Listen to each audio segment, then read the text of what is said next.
aquí a escuchar su palabra. ¿Amén? Dicho eso, entonces, al día de hoy corresponde el capítulo 1, ¿no? Está ahí 10. ¿No? Pensé que decían en inglés 10. Muy bien, otros responden amén, dicen, ¿no? O sea, tal cosa, amén. No, en este caso, hoy nos corresponde el capítulo 10. ¿Bien? Entonces, quizás algunos vienen por primera vez, quizás otros han estado en algunos de los estudios anteriores, o quizás vienes escuchando ya desde el capítulo 1 hasta el capítulo 9, así parejito, sin perder. Qué bueno, ¿no? Pero siempre es bueno entrar en contexto, ¿correcto? 1 Corintios capítulo 10, todos vamos para allá. Pero brevemente, ¿no? Recordemos, Pablo del capítulo 1 al capítulo 6 les ha escrito corrigiendo cosas que estaban sucediendo, como un tema, por ejemplo, de la inmoralidad dentro de la iglesia, ¿no? Divisiones y una serie de cosas que uno diría, ¿eso ocurría en la iglesia? Que déjame decirte que hoy en día también ocurre.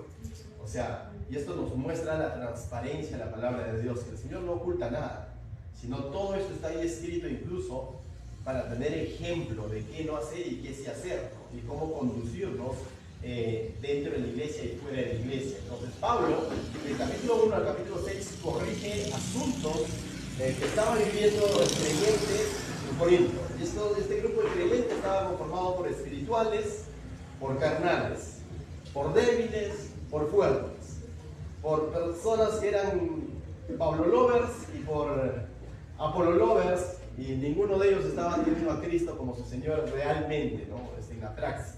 Entonces Pablo le va a decir, hey, sáquense todo ese tipo de sabiduría humana y tengan la mente de Cristo, ¿no?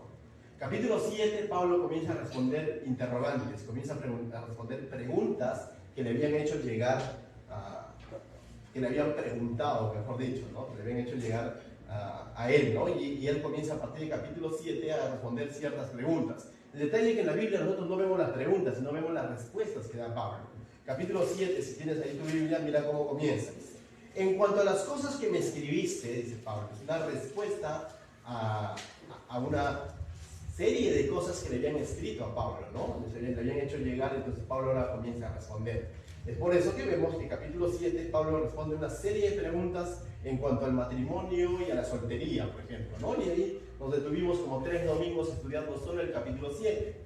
Capítulo 8, Pablo comienza desde el capítulo 8 hasta el capítulo 10, en realidad, de estos 3 capítulos, Pablo está hablando de la libertad del cristiano, de la libertad del cristiano. Y no sé si tú te has dado cuenta, hay ciertas cosas que como cristianos, en algún momento nos hemos preguntado, ¿no? Pero hacer esto está mal, porque no dice la Biblia. La Biblia no lo condena, pero tampoco la Biblia dice que lo haga, o simplemente preguntas así que a veces vienen y como que de pronto están en gris, ¿no? No es ni blanco ni negro y uno como que dice, ¿es pecado o no es pecado, no? Y Pablo justamente tocando ese tema, Pablo se introduce en el capítulo 8 cuando comienza a hablar de las comidas que eran preparadas ¿para quién? Para los ídolos, ¿no? Y Pablo deja ahí algunos principios bien claros. Uno de los principios que deja Pablo en el capítulo 7 es que los ídolos son nada, que estos dioses paganos son nada, no tienen ningún efecto sobre el cristiano. Es una de las cosas que Pablo lo dice categóricamente, explícitamente, no requiere ningún tipo de interpretación, dice que son nada. Pero también al mismo tiempo Pablo advierte sobre no solamente guiar nuestras vidas en base al conocimiento que tengamos. Estos ídolos son nada, entonces si yo como esta comida no tiene ningún efecto sobre mi vida, no me vuelve pecador, ni me vuelve más santo si yo dejo de comer esas comidas. Pero esa actitud nada más, actuar en base a ese conocimiento nada más, no es todo, dice Pablo. Pablo comienza a introducir un principio de la supremacía del amor sobre el conocimiento. De tal manera que el cristiano no solamente guía su vida por el conocimiento, a rajatabla, porque eso nos convertiría en un fariseo o en un religioso legalista. Pablo introduce el amor y dice, pero por amor al débil, suprime ese derecho. Tienes derecho a comerte tu carnecita, pero por amor al débil a veces es necesario menguar. Y esto como que choca un poco, ¿no? Porque no sé si te has encontrado personas donde dicen, ya, pero dime, ¿es bueno o malo? Nada más, punto. Porque si es bueno, yo lo puedo hacer porque quiero y no piensa en los que están a su alrededor. Pero en cuanto a conocimiento está bien, o sea, Esto está bien, no tiene, la Biblia no dice que sea pecado y todo, pero la actitud ya de por sí está mal, porque no estoy pensando en los que me rodean, en cómo ministrar la vida de ellos. Y a veces en ese tipo de momentos hay que suprimir y hay que, como dice, comernos nuestro derecho por amor al quién, al débil. No estamos hablando, por cierto, de pecado, porque si por amor al débil no voy a pecar, es otra historia. Pablo está hablando de estos asuntos donde ellos no te va a hacer ningún efecto esta comida, pero por amor al débil no lo comas. ¿Por qué? Porque puede dañar su conciencia y él puede ser pie de tropiezo para él. En ese sentido, Pablo introduce la supremacía del amor sobre el conocimiento. El amor no niega el conocimiento, pero el amor va a calibrar el conocimiento. Es más, el mismo Señor Jesucristo dice: vino lleno de gracia y verdad. ¿Me dejo entender? Porque con la Biblia nosotros podemos de pronto decir: tú eres un hijo del diablo, el no creyente, y estamos en lo cierto. Pero depende cómo lo digo y por qué lo digo. El amor me va a ayudar a mí a canalizar esa verdad. ¿El amor a quién? A Dios y al prójimo. Amén. De tal manera que no vamos a ir de ese extremo legalista. Pero tampoco vamos a amar en base a los criterios como el mundo ama, sino que lógicamente nuestro amor nace en una verdad, que Dios es amor. Amén. ¿Me dejo entender entonces? Pablo más o menos abarca esos temas y en el capítulo 9 Pablo mismo se pone como ejemplo de qué es, por así decirlo, ¿no?, suprimir tu derecho por amor al débil o por amor al prójimo. Pablo comienza a hablar de sus derechos como apóstol. Y en los primeros versículos, si estuviste el domingo pasado, pareciera que Pablo les va a sacar en cara cuando habla de cada uno de sus derechos. Y Pablo les habla, dice: ¿acaso los apóstoles no tenemos derecho a tener esposa? ¿Acaso los apóstoles no comemos? ¿Acaso los apóstoles no tenemos derecho a beber? ¿Acaso los apóstoles, así como el agricultor come de su cultivo, acaso nosotros no tenemos también derecho de que si hemos hecho llegar el evangelio, esa bendición espiritual de ustedes, cosechar lo material? Dice Pablo, y de pronto pareciera eso como que Pablo dentro de un instante va a decir: levanten las ofrendas, ¿no? Y como que pero no dice eso, dice todo eso para luego decir: todo ese derecho yo me las he reservado. ¿Por amor a quién? Justamente al prójimo, para que el evangelio llegue sin piedra de tropiezo, porque estaban en un contexto donde se estaban levantando maestros, profetas, pero con intereses monetarios. Hoy en día y eso sigue habiendo, se sigue vigente. Entonces, en ese sentido, Pablo habla de que él se pone como ejemplo en el sentido de que él mismo también ha cedido a esos derechos por amor de la predicación del evangelio. Dicho eso, ahora en el capítulo 10, Pablo va a seguir hablando entonces en esa línea, ¿no? Pero ¿cómo termina el capítulo 9? Mira, Pablo termina poniendo algunos ejemplos de un atleta, por ejemplo, o de un luchador. Mira lo que dice el verso 26, vamos a leer del capítulo 9, como quien dice, para tomar guiada.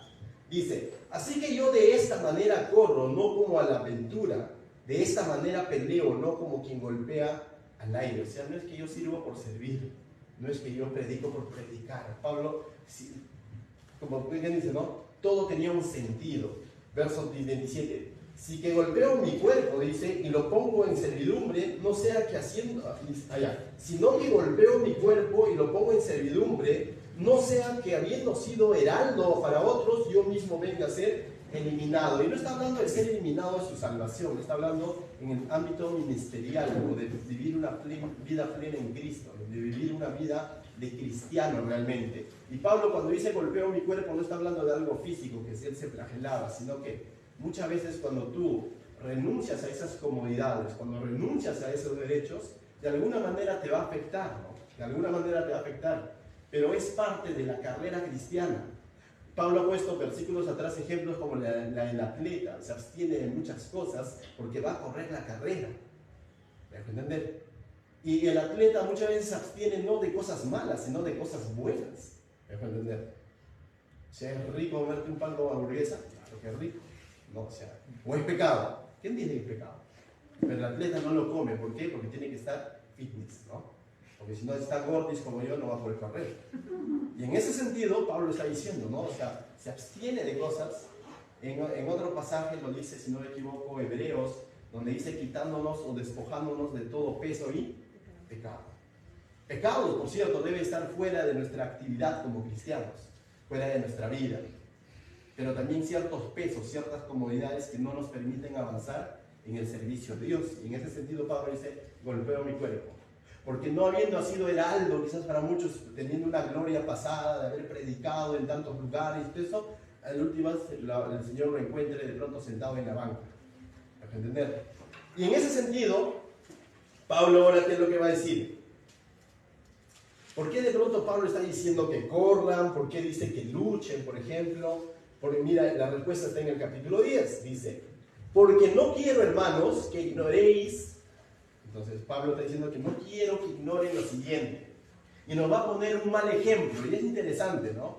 Dice que es más sabio el que aprende de errores ajenos del que está esperando. No, tengo que equivocarme para que siga aprendiendo. Sí, ciertamente muchos de nosotros aprendemos en base al error, pero es mucho mejor aprender en base a errores ajenos, ¿sí o no? Porque te ahorras un buen trecho.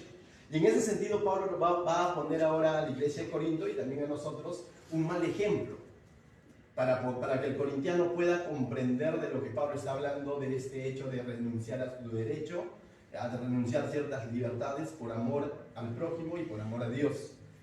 Y entonces Pablo dice, porque no quiero, hermanos, que ignoréis. ¿Qué es lo que no quiere que Pablo ignore? Mira, ahí lo va a decir. Ignoréis que nuestros padres todos estuvieron bajo la nube y todos pasaron el mar. ¿Y a quiénes se estará refiriendo Pablo cuando dice nuestros padres? A Israel. O sea, definitivamente Pablo va a llevarnos al contexto de Israel, ¿no? A este pueblo de Dios, a este pueblo que Dios usó. Y va a traer una serie de enseñanzas en base al error de Israel, al pecado de Israel. Y con esto lo que Pablo está diciendo podría volver a ocurrir también con el corintiano.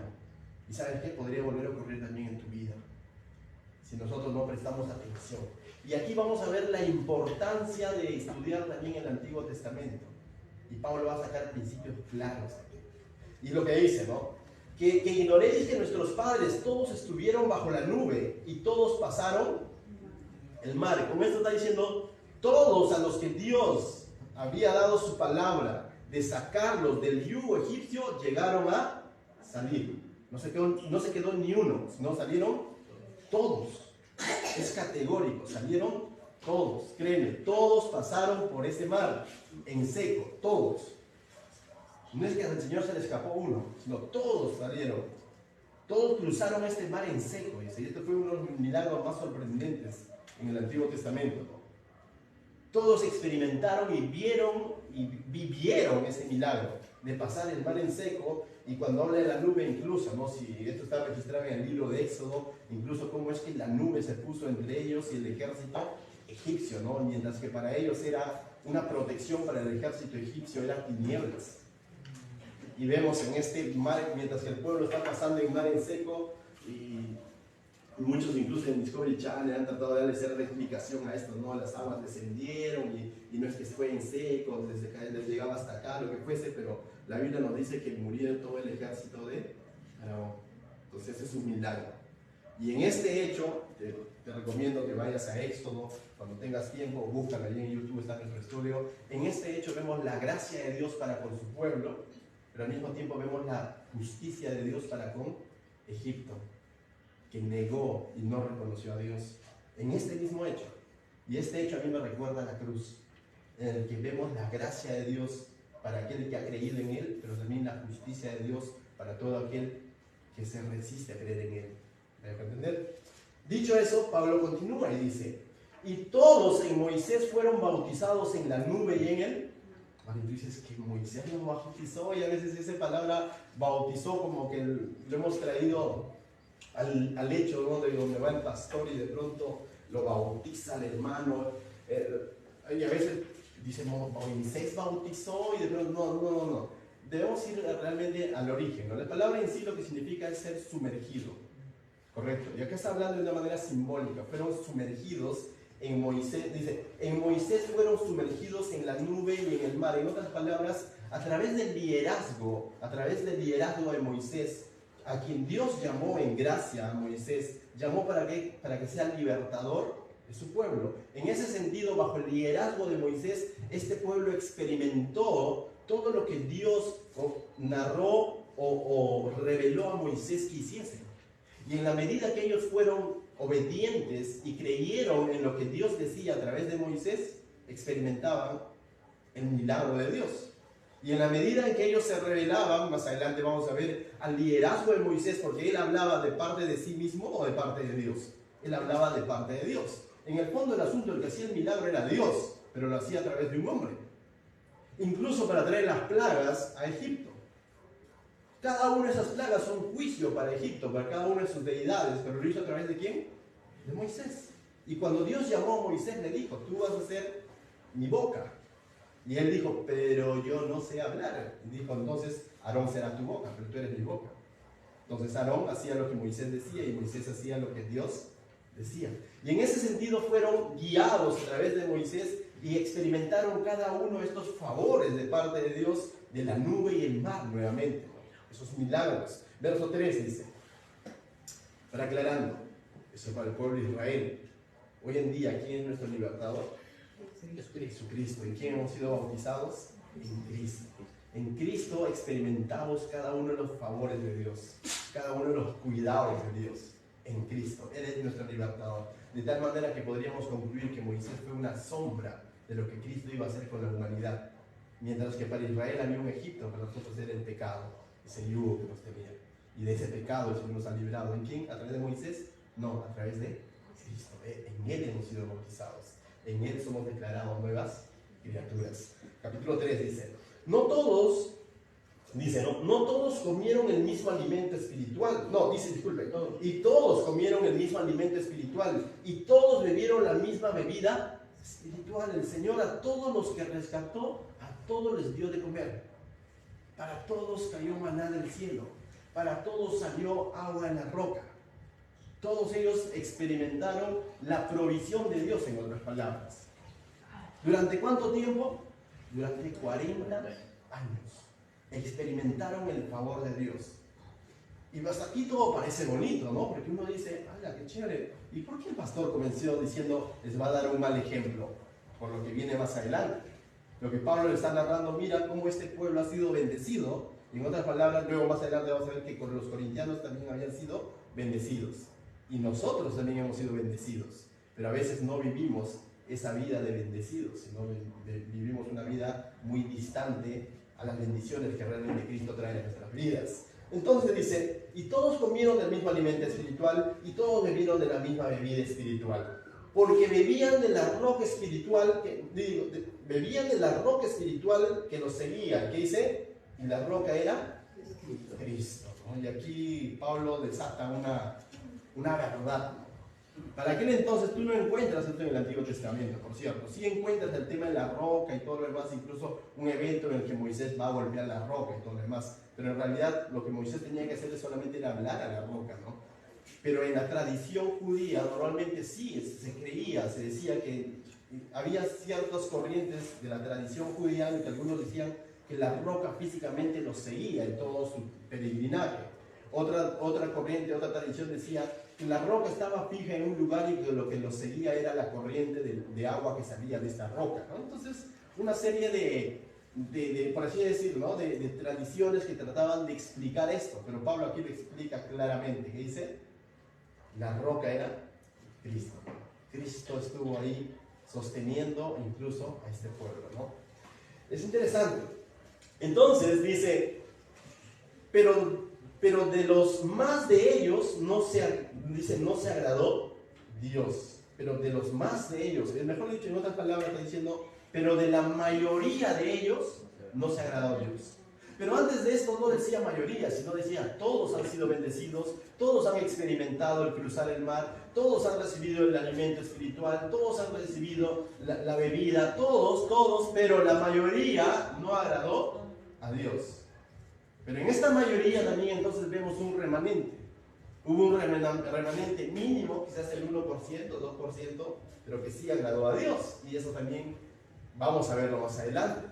Pero la gran mayoría no agradó a Dios. Hay un pasaje en Hebreos que dice, sin fe es imposible agradar a Dios. Y básicamente se resume a eso. Pero la gran mayoría no creyó en Dios, no confió en Dios.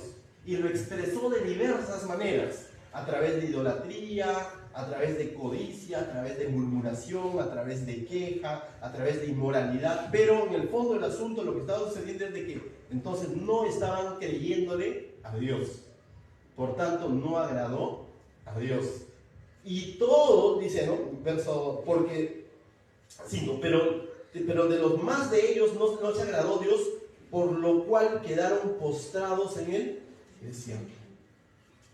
Y hubo consecuencia. Ese no agradó a Dios trajo consecuencias. Trajo una consecuencia para este pueblo, para esta mayoría. Y eso lo encontramos narrado en el libro de Éxodo, en el libro de Números que acabamos de estudiar. En el libro de Números vemos claramente cómo es que Dios permitió que toda una generación prácticamente no ingrese a la tierra prometida. Y los que ingresaron fueron básicamente los que tenían menos de 20 años cuando salieron de Egipto, o quizás ni siquiera habían nacido, es decir, nacieron en el desierto. Esta mayoría finalmente fue juzgada por Dios por su incredulidad. ¿Amén? Ahora, yo pregunto, uno podría decir, bueno, y a veces incluso hemos reaccionado así, y debo meterme en el mismo saco. En algún momento he dicho, ¡anda, qué necios que son estos israelitas! ¿Cómo es que entiendo todo el favor de Dios, las bendiciones de Dios, el milagro de Dios? Tan duros de corazón fueron que no le creyeron a Dios. Cuando estudiamos el libro de Éxodo, en los Números, y veíamos cada una de sus quejas que ellos hacían, decíamos, pero ¿cómo uno no logra comprender, no? Y de pronto como que decimos, con esa actitud diciendo, yo sí le creería. ¿Estás seguro? ¿Estás seguro que tú sí le creerías? O a veces estamos reflejados en esa rebeldía. Y a veces nuestra vida está siendo reflejada en esa incredulidad. Hoy hemos sido mucho más bendecidos que ellos. ¿Sabes por qué? Porque Cristo entregó su vida por ti. Hoy tú tienes a Cristo. Hoy tú claramente tienes el Espíritu Santo habitando en ti. Pero aún así a veces nos comportamos como ellos. Entonces debemos de pensarla bien cuando de pronto vamos a hablar de este pueblo rebelde. No porque este pueblo rebelde tenga méritos, sino porque debemos reconocer que muchas veces nosotros podríamos estar en el mismo saco. ¿Amén? Y esa es la actitud cuando de pronto estudiamos estos pasajes. No menospreciar esas personas, sino decir, Señor, ayúdame a no caer en ese pecado. Ayúdame a no caer en ese mal ejemplo. ¿Amén? Y Pablo mismo a los corintianos, en el capítulo 1, verso 4, en adelante, vamos a leerlo, pueden proceder a incluirlo, está cerquísima. Pablo les va a decir a los de Corintio que ellos han sido enriquecidos. Si de pronto el de Corintio podría decir, mira cómo este pueblo fue bendecido, los de Corintio también han sido bendecidos, y tú también has sido bendecido. Mira lo que dice Pablo en 1 Corintios capítulo 1, verso 4, dice, gracias doy a mi Dios siempre por ustedes, está diciendo a los de Corintio, por la gracia de Dios que os fue dada en Cristo Jesús, porque en todas las cosas que hice, fuisteis enriquecidos en Él, en toda palabra, en toda ciencia, así en todo testimonio acerca de Cristo, ha sido confirmado a vosotros, verso 7, de tal manera que nada os falta en ningún don, esperando la manifestación de nuestro Señor Jesucristo. Y Pablo les está diciendo, ustedes han sido dotados, les ha dado dones, y más adelante justamente va a tocar el tema donde este pueblo no está sabiendo administrar, esta iglesia no está sabiendo administrar esos dones. Esos dones están trayendo ciertos problemas en su ministración, por así decirlo, ¿no? El problema no está en el don, sino en el corazón, que no sabe administrar esos dones, y Pablo va a corregir también ese hecho. Pero Pablo es claro, este corintiano también ha sido bendecido. Pregunto, ¿solo los de Corintio no han sido bendecidos de Cristo? ¿O de pronto Cristo tenía algunas bendiciones especiales para esa iglesia y a nosotros nos dejó huérfanos? No. Esas mismas bendiciones que gozó con los hermanos de Corinto, también las puedes gozar tú. Ese mismo Espíritu Santo que estuvo dando dones a esta iglesia, también las puede dar hoy a su pueblo. El detalle está en el corazón. ¿Cómo es que asumo esa responsabilidad? ¿Cuál es mi corazón ante ellos? Bien, volviendo al texto, a Corintios capítulo 10, verso 6, entonces Pablo ahora les va a exhortar a que eviten ese mal ejemplo. ¿Cuál fue el mal ejemplo? Que la mayoría no agradó a Dios, ¿no? Y por ende no ingresó a la tierra prometida. la mayoría no agradó a Dios, a pesar de que todos fueron beneficiados. Entonces Pablo ahora en el verso 6 les va a advertir a que no cometan ese error. Dice, mas estas cosas sucedieron, ¿qué dice? Como ejemplo para nosotros. Esa es la actitud que debemos de tomar como cristianos cuando nos encontramos con pasajes como estos. En algún momento también quizás te vas a encontrar en pasajes donde su mismo pueblo fue el que lo negó, lo golpeó, lo acusó y lo llevó a la cruz. Y decimos, esos judíos lo crucificaron. ¿Sabe qué? Cristo fue crucificado ciertamente por ellos, pero también por ti, porque tú también eres pecador. Y nosotros estamos reflejados en ellos. Nosotros también lo hemos negado, así como su pueblo lo negó, en algún momento de nuestra vida. Entonces, nuestra actitud debería ser lo que Pablo está diciendo aquí. Mas estas cosas sucedieron como ejemplo para nosotros. Aprendamos a no cometer esos errores. Vuelvo a repetir, un sabio aprende de sus propios errores, pero otro más sabio aprende incluso de errores ajenos. Amén. Dice, para que no codiciemos cosas malas como ellos codiciaron. Entonces, si tú dices, ellos codiciaron cosas malas, el libro de Números, capítulo 11, verso 4, si tú lo tienes ahí a la mano, nos narra un evento interesante, cómo es que ellos codician lo malo. ¿Ya? Cuando el libro de Números trata brevemente, en los primeros capítulos se hace el censo, les da los ordena cómo deben de marchar y todo eso, y a partir del capítulo 10 el pueblo comienza a marchar, comienza a ir hacia adelante, rumbo a la tierra prometida. ¿De dónde? Desde el monte Sinaí hacia la tierra prometida, y eso nos narra el libro de Números. Pero en el capítulo 11 sucede algo interesante, los primeros capítulos, Dios hablando, diciendo, ordénense, hagan esto, hagan esto, hagan esto. Y cuando ya comienza a entrar en acción, en la película, por así decir, el pueblo, una de las primeras cosas que hace es esto, en el capítulo 11, verso 4. Si tú lo tienes ahí, vamos a leerlo. Dice, y los hijos de Israel también volvieron a llorar y dijeron, ¿quién nos diera de comer carne? Nos acordamos del pescadito frito que comíamos en Egipto, de balde, falso, de balde de esclavos, de los pepinos, de los melones, del pan con huevo, de los puerros, de las cebollas, del jodor, del lomo saltado, de los ajos. Y comenzaron a acordarse de todo lo que dice que ellos comían en Egipto, de balde. Mira cómo es la codicia que los llevó a tergiversar incluso las cosas que les ofrecía Egipto, ¿no? Y ahora nuestra alma, ¿qué dice? Se seca, pues nada sino este maná ve en nuestros ojos. Ahora nuestra alma se seca y solamente tenemos este maná, no hay opción. En el fondo del asunto, lo que están haciendo es diciendo, Señor, no pasa nada con tu menú. Ese es el resumen, lenguaje sencillo. Señor, no pasa nada con tu menú. Estoy cansado de tu menú. Y eso es lo que sucede. ¿Codiciaron qué cosa? Pregunto, ¿la cebolla era mala? ¿El puerro era malo?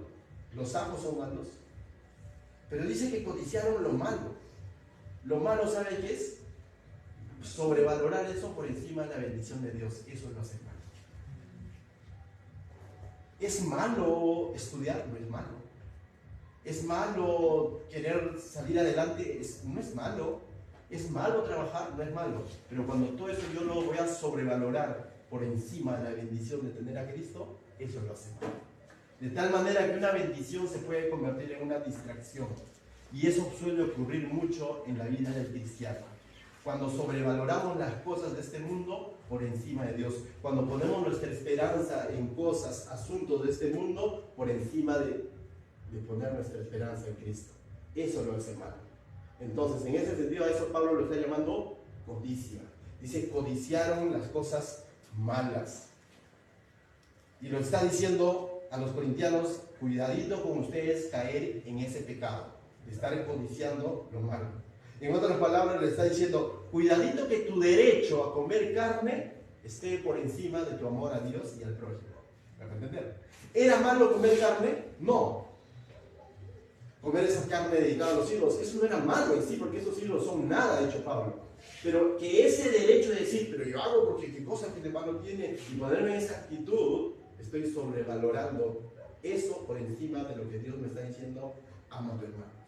Y en ese sentido, es malo, cuidado con la codicia. una de las cosas que les advierte. Continúa, verso 7 dice, ni seáis, o sea, con los corintianos, le está hablando a la iglesia, le está hablando al creyente. Estaban propensos también a cometer este mismo error, mira, o este mismo pecado. Dice, ni seáis ¿qué? Idólatras, como algunos de ellos, según está escrito, se sentó en el pueblo a comer y a beber y se levantó a jugar. Y tú dices, ¿y dónde está escrito eso?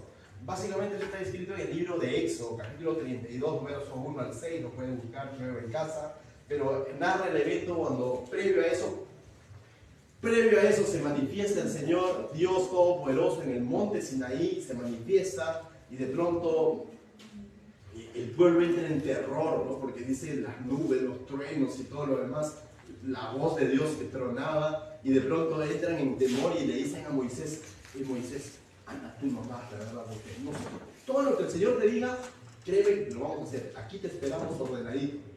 Moisés va y baja y va a recibir las tablas, ¿sabes qué? De la ley. Va a recibir las tablas, pero previo a eso ya Dios le ha revelado justamente los 10 mandamientos, pero ahora Él sube a traer las tablas de la ley, el escrito, por así decirlo, ¿no? Pero el pueblo ya sabía, el primer mandamiento, amarás al Señor sobre todo, no te harás imágenes de eso. Pero sin embargo, Moisés va a hacer su trabajo, Josué se salvó por ser su sirviente, porque se fue también detrás de Moisés. Y cuando está descendiendo Moisés, comienza a escuchar la música de Agua Marina y todo. Éxodo, capítulo 32, verso 1 al 6, vas a encontrar tú ahí donde de pronto dicen, oye, este Moisés está demorando mucho, ¿no? ¿Y qué hacemos? Y de pronto dice, Aarón, ¿qué hacemos, no? Y de pronto dice Aarón, ya pues tráiganme todos sus joyas, sus alhajas y todo eso, y dice, y van a formar, van a tallar, ¿no? Un becerro. Y se van a postrar ante este becerro y decir, este Dios nos sacó de Egipto, y comienza a darle la gloria a ese Dios. Ahora, aclarar algo, no es que de pronto el pueblo cambió de diosa. Ellos en el fondo de su corazón sabían que estaban adorando a Jehová. No es que ellos estaban diciendo, ahora vamos a abandonar a Balaam y ahora vamos a adorar a Moloch. No, ni siquiera eso estaba en su mente. Pero ellos están levantando este becerro creyendo que así están adorando a Dios. La idolatría en sí estaba en el hecho de creer, adorar a Dios, en pretender adorar a su manera. Y Moisés viene y se ve con toda esta escena, se va a enojar, ¿no? Y va con Aarón y le dice, Aarón, ¿qué pasó? No sé, el pueblo me dijo, trajo sus joyas y pues, se formó el becerro. Léelo, no todo en eso y se formó el becerro. Así, no sé cómo pasó. Como cuando de pronto, ¿no? Cometemos pecado, oye, ¿qué pasó? No sé qué pasó. ¿Pequé? No puede, o sea, la Biblia es clara, cuando cometemos pecado hay tentación previa. O sea, si eres creyente hay algo previo, hay un Espíritu Santo que te está diciendo por ahí no es, por ahí no es, por ahí no es, pero nuestro corazón rebelde muchas veces, el Espíritu Santo a un lado, palabra de Dios, consejo de Dios a un lado, y hacemos lo que nos parece. Hoy en día quizás no adoramos una idolatría, una imagen, pero tu concupiscencia se puede convertir en tu propio ídolo. Y podemos pretender decir que estamos sirviendo a Dios, que estamos adorando a Dios o creyendo en Dios a nuestra manera. En ese sentido podemos caer en idolatría. O darle ese lugar que le corresponde a Dios a cualquier otra cosa que sacie los deseos de nuestro corazón. Hoy en día la idolatría usa otras formas. No necesariamente nos vamos a postrar ante este acuario y decir, ahora es mi Dios, no necesariamente así. Pero tú mismo incluso te puedes volver tu propio Dios cuando le robas ese lugar que solamente Dios debe tener. La pregunta que siempre hago es, ¿quién está centrado en el trono de tu corazón? ¿Dios o tú mismo? Respóndele. ¿Quién está sentado en el trono de tu corazón? ¿Quién es prioridad en tu vida? ¿Dios o tú mismo? No necesariamente vamos a poner a alguien como prioridad, sino nosotros mismos a veces, nuestra propia agenda. Y eso también es idolatría. ¿Amén? Entonces, dice, ¿no? Ni seáis idolatras como algunos de ellos, ¿no? Y ya les narré en qué momento fue eso, ¿no? Luego continúa, dice, ni forniquemos como algunos de ellos fornicaron y cayeron en un día 23,000, ¿no? Y les dicen, ni forniquemos. La fornicación en el pueblo de Israel, estando en el desierto, ¿ah? Es otra historia. Luego en la tierra prometida también vamos a ver, incluso en los tiempos de Salomón también vamos a ver, en el tiempo de los reyes también vamos a ver. Pero estando en el desierto, viendo todo el favor de Dios del cual hemos hablado, también cayó en inmoralidad, también cayó en fornicación. En ese hecho, por ejemplo, donde ellos levantan ese becerro y de pronto hacen fiesta, algarabía, ahí también vamos a encontrar, por ejemplo, que esto estaba unido con el tema de la inmoralidad. Pero más adelante es mucho más explícito todavía, cuando de pronto vemos la fornicación con los moabitas. Y eso ya es a puertas de ingresar a la tierra prometida, meses antes de ingresar a la tierra prometida, sucede un evento. Eso lo encuentras en el libro de Números también. ¿Qué es lo que sucede?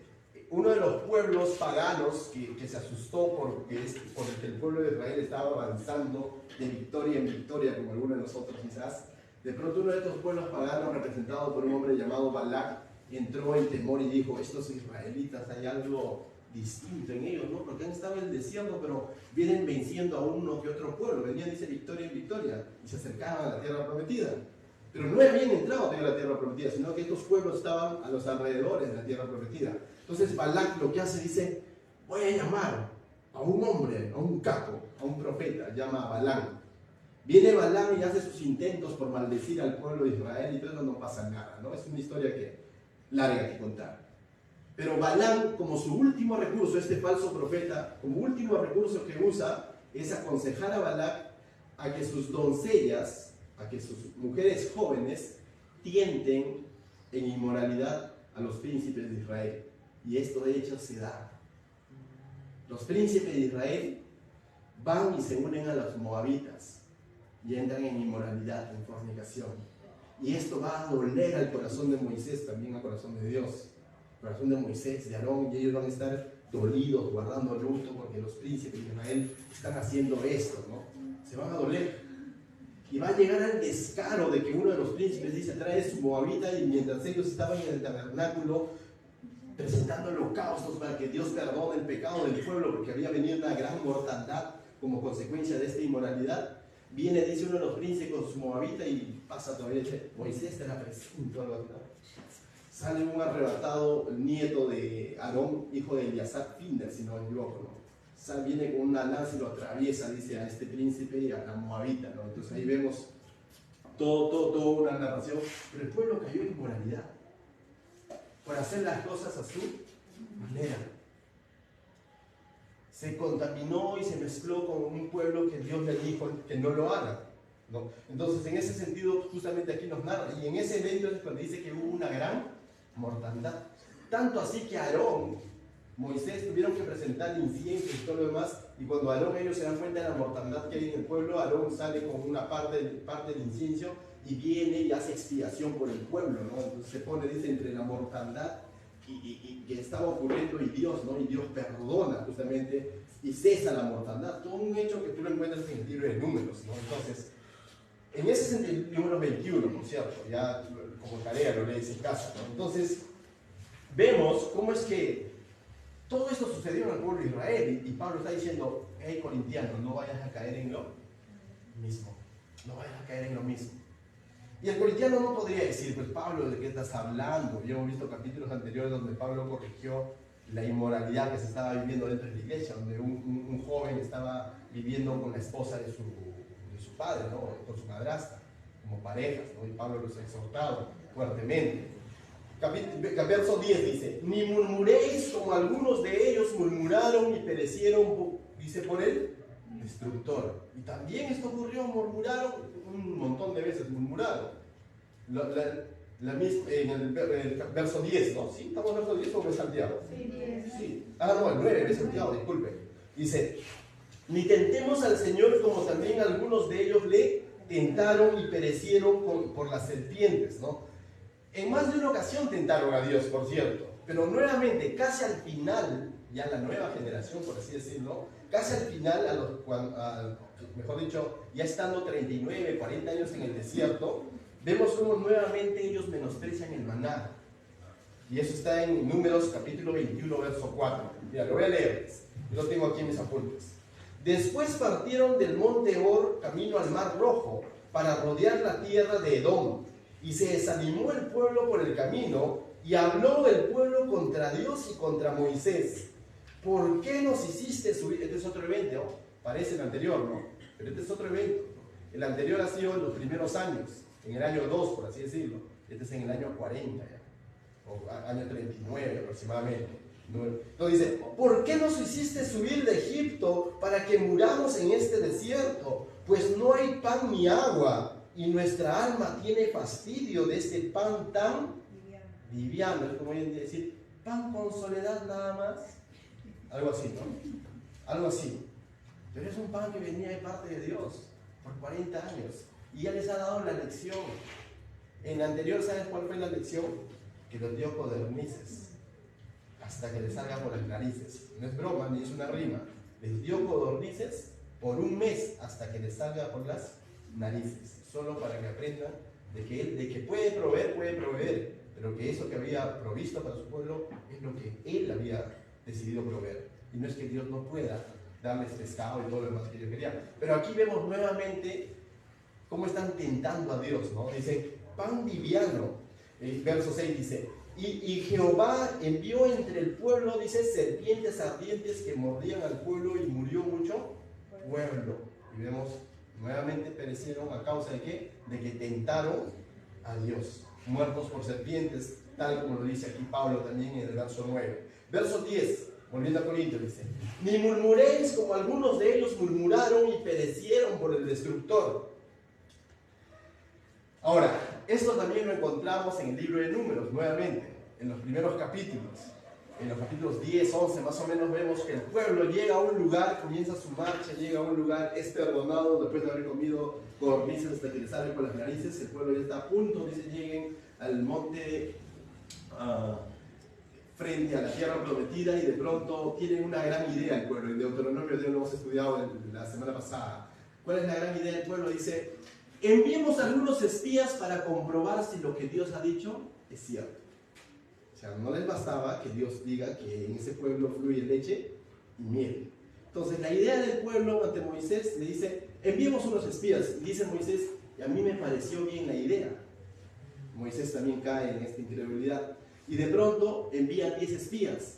Y estos 10 espías vienen con reportes diciendo, oye, hay racimos de uva que lo cargaban entre 2 personas. Eso de entender que una uva en el pronto es el tamaño de un mango, ¿no? Entonces, pero en una tierra ciertamente bendecida. Pero 10 de estos espías que dicen, ah, sí, pero ahí hay gigantes. Esos patas se han tomado pediashur porque están grandotes. Y no sé, nosotros somos como langostas y para eso nos ha traído Dios, para morir en manos de ellos como langostas. ¿Qué serán de nuestros hijos? Y comienzan a levantar una serie de teorías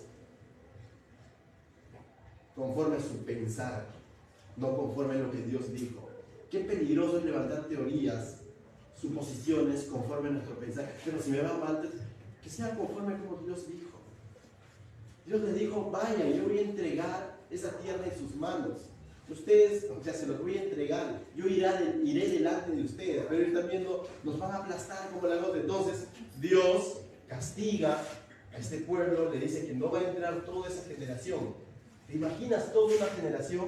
Salieron aproximadamente 2,5 millones de Egipto, 600,000 varones de guerra, cada varón representa familias, por eso se calcula aproximadamente 2,5 millones, aprox, no quiero dar números exactos, pero toda esa generación, los mayores de 20 años, iba a morir en el desierto, y Dios lo dice así de claro, a excepción de Caleb y Josué. Después de eso, ellos dicen, y el Deuteronomio lo hemos visto claramente, ¿no? Después dicen, sí, ciertamente, pero nos vamos a armar, igual subiremos a derrotar al amorreo. Dios le dice a Moisés, diles que no, por cierto, yo ya sentencié, no va. Ellos dicen, no, pero igual vayamos, y Moisés le dice, ustedes fueron rebeldes a la voz de Jehová. ¿Por qué? ¿Saben qué? Suben. Ellos se unen valentonados, machito, suben y terminan derrotados. Y después de esa derrota vuelven cabizbajo y resignados. Y después, más adelante, justamente a eso quería llegar, en el verso 16, capítulo 16 del número, tejen una teoría. ¿Por qué nos está yendo mal? ¿Por qué hay mortandad aquí en la tierra? Ah, ya, la culpa la tiene, ¿sabe quién? Moisés. ¿Por qué Moisés tiene que ser el líder? ¿Por qué no yo? Y ahí se suman los hijos de Coré. ¿Por qué Moisés? Para mí que lo malo está en el liderazgo. El pastor tiene la culpa, algo así. Algo así. Por eso me está yendo mal. Cambiemos de pastor. Cambiemos a Moisés. Porque por eso me está yendo mal. No, le estaba yendo mal porque querían hacer las cosas a su manera. Por eso les estaba yendo mal. No porque de pronto Moisés estaba fallando. Pero ese hecho los llevó a murmurar de Moisés. Y en el fondo murmurar de Dios. Porque ¿quién puso a Moisés? Dios. ¿Me puede entender? O sea, en el fondo estaban murmurando de Dios. Y en ese sentido, busca número 16, verso 41, o lo voy a leer, yo lo tengo aquí en mis anotaciones. Número 16, verso 41, dice: el día siguiente toda la congregación de los hijos de Israel murmuró contra Moisés y Aarón diciendo: vosotros habías dado muerte al pueblo de Jehová. O sea, estamos muriendo porque ustedes nos están dando muerte. No, estaban muriendo porque Dios lo había decretado así. ¿Amén? No estaban muriendo porque de pronto Moisés estaba dando muerte. Ellos estaban muriendo, ¿saben por qué? Porque se habían rebelado contra Dios y Dios dijo que la tierra se abra y mueran los hijos de Coré.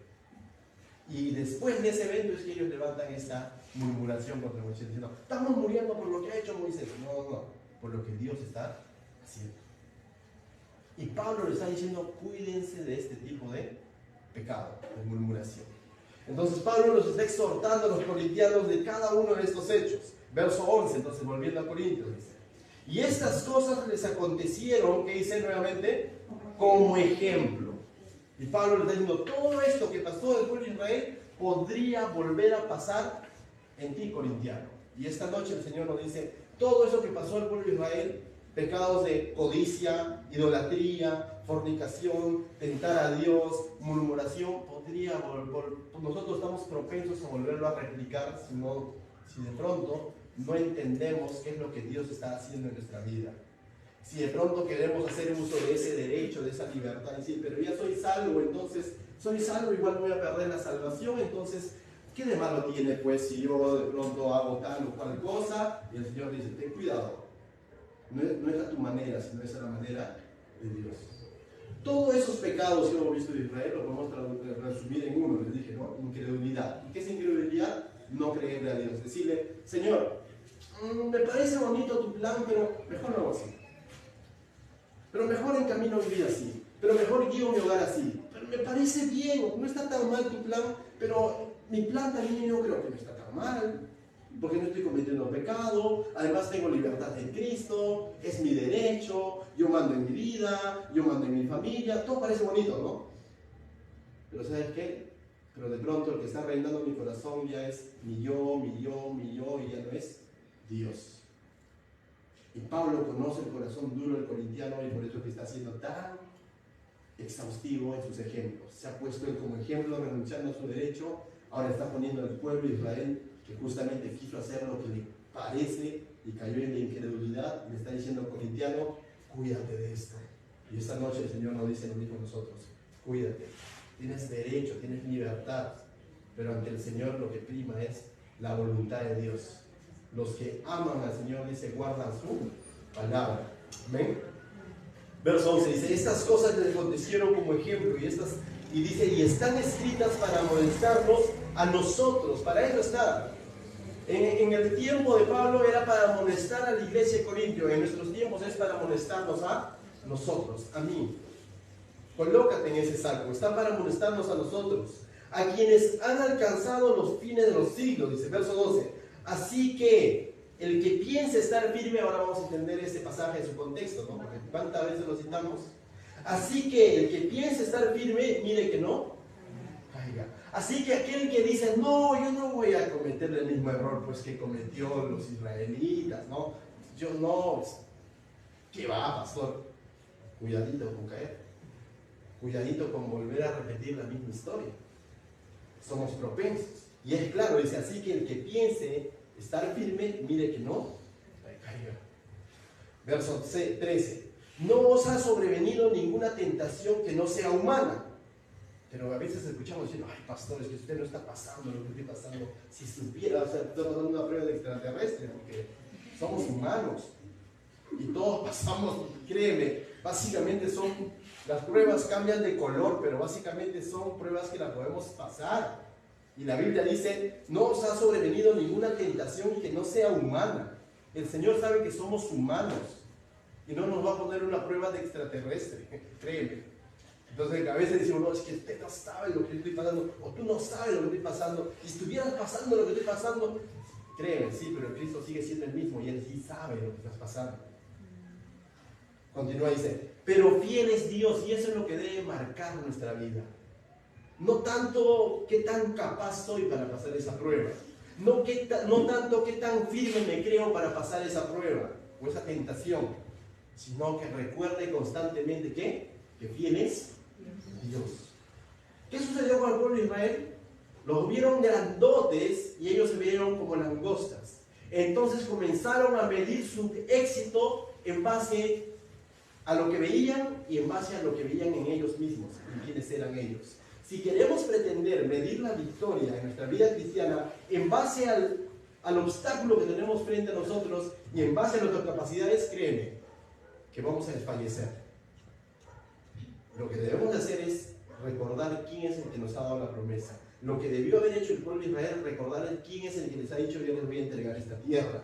Lo que debemos hacer ante esos problemas, esas dificultades que nos vienen a todos, créeme, a todos. Si tú eres humano vas a tener pruebas, a todos. Lo que debemos recordar es que Dios es fiel, y eso es lo que Pablo dice, pero Dios es fiel, que no os dejará ser tentados más de lo que podéis resistir. Y el Señor conoce.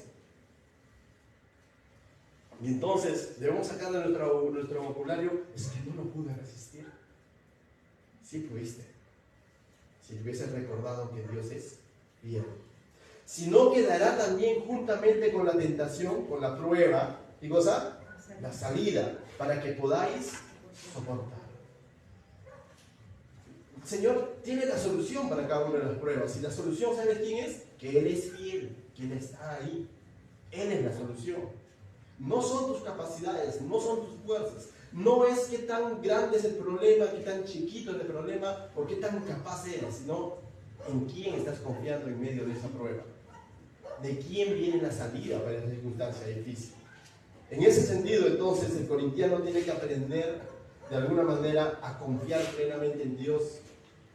Y va a haber ocasiones que debemos ser sensibles al Espíritu Santo, justamente para poner en acción lo que acabamos de aprender. Hay ocasiones en las que vamos a tener que aprender a confiar, por así decirlo, ¿no? Plenamente en Dios y no depender de nosotros mismos. Porque si dependemos de nosotros mismos, como vuelvo a decir, va a salir ese pensamiento: y tu derecho, pero si tú eres real, pero tú tienes libertad, pero si van a salir una serie de conocimientos y nos van a hacer llevar a hacer lo que nosotros queremos. Pero en todo momento lo que debemos de buscar hacer es decir: Señor, ¿qué hago en esta circunstancia? ¿Qué hago en este momento? Aprender a depender ¿de quién? De Dios, plenamente de Dios. ¿Qué tal si oramos? Padre, te damos gracias, Señor, esta noche, porque nuevamente nos recuerda, Señor, cuán necesario es vivir dependientes de ti, Señor. Cuánta verdad tenía Pablo cuando decía que el conocimiento envanece, pero el amor